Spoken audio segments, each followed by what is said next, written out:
இந்த எழுச்சியை பார்க்கும்போது வெற்றி உறுதினு தெரியுது. நான் உங்ககிட்ட கேட்பதில்ல, சென்ற சட்டமன்ற தேர்தல் போது அந்த துரை சந்திரசேகரன் அவர்களை நீங்க கிட்டத்தட்ட 54,000 வாக்கு வித்தியாசத்துல ஜெயிக்க வச்சிருக்கீங்க. இந்த முறை இன்னும் கொஞ்சம் எக்ஸ்ட்ராவா ஒரு 60,000 வாக்கு வித்தியாசத்துல ஜெயிக்க வைக்கணும். செய்வீங்களா? 1 லட்சமா பண்ணுவீங்க? நீங்க மட்டும் 1 லட்சம் வாக்கு வித்தியாசத்துல அந்த துரை சந்திரசேகரன் அவரை ஜெயிக்க வச்சீங்கன்னா, நான் சத்தியமா சொல்றேன், உறுதியா சொல்றேன், மாசத்துக்கு ஒரு முறை தஞ்சாவூருக்கு வந்து உங்க அத்தனை பேரையும் செஞ்சு கொடுப்பீங்களா? அந்த துரை சந்திரசேகரன் அவர்களை உங்ககிட்ட நான் அறிமுகப்படுத்த வேண்டிய அவசியமே கிடையாது. உங்க ஒவ்வொருத்தர் மூஞ்சி மட்டும் ஒவ்வொருத்தர் பேரும் அவருக்கு தெரியும். அந்த அளவுக்கு உங்களோடு இருக்கக்கூடியவர், மக்களோடு மக்களாக இருக்கக்கூடியவர் ஆனால் துரை சந்திரசேகரன் அவர்கள். இந்த தெருவையாறு தொகுதி மட்டும் கிடையாது,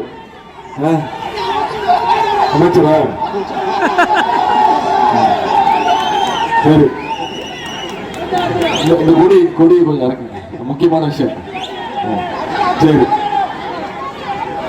நீங்க சொன்ன மாதிரி 1 லட்சம் ஓட்டு வாக்கு வித்தியாசம் ஜெயிச்சு கொடுத்துருங்க. நான் தலைவர்கிட்ட போய் சண்டை போட்டு அமைச்சர் 1 லட்சம் வாக்கு. சரி, 3 வேணாம், எனக்கு வேணாம், 60,000 வாக்கு செஞ்சு காட்டுறீங்களா? நிச்சயம் பண்ணி காட்டுவீங்களா? நீங்க சொல்றது செஞ்சுட்டீங்கன்னா நான் சொல்றது செஞ்சு காட்டுறேன். அப்புறம் அவரு எனக்கு பரிந்துரை பண்ணணும், என்ன அமைச்சராக்கிறதுக்கு அவர் பரிந்துரை பண்ணணும். நானும் ஒரு வேட்பாளர், தெரியுமா உங்களுக்கு? என்ன அர்த்தம்? என் வெற்றி எனக்கு முக்கியம் இல்லை, என் வெற்றியை விட அதிக முக்கியம் அந்த துரை சந்திரசேகரனுடைய வெற்றி. நம்ம எல்லாருக்கும் முக்கியமான வெற்றி. அதை செஞ்சு கொடுப்போமா? நீ திருப்பி ஞாபகப்படுத்துற, கன்ஃபார்ம் பண்ணிக்கிறீங்களா? நான் சொல்றேன்ல, 60,000 வாக்கு வித்தியாசம்.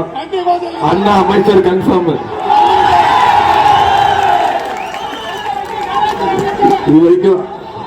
இது வரைக்கும் 5 முறை உங்களுடைய அன்பை பெற்று, உங்களுடைய வாக்குகளை பெற்று அவர் சட்டமன்ற உறுப்பினர் ஆயிட்டாரு. இந்த முறை 6 அடிக்கிறோம். 26 சட்டமன்ற தொகுதி இந்த முறை 6 அடிச்சு 6வது முறையாக அண்ணன் அவர்களை ஜெயிக்க வைக்கணும். இந்த பகுதிக்கு இவ்வளவு தைரியமா வந்து உரிமையோட நீங்களும் 5 முறை வெற்றி பெற வச்சிருக்கீங்க.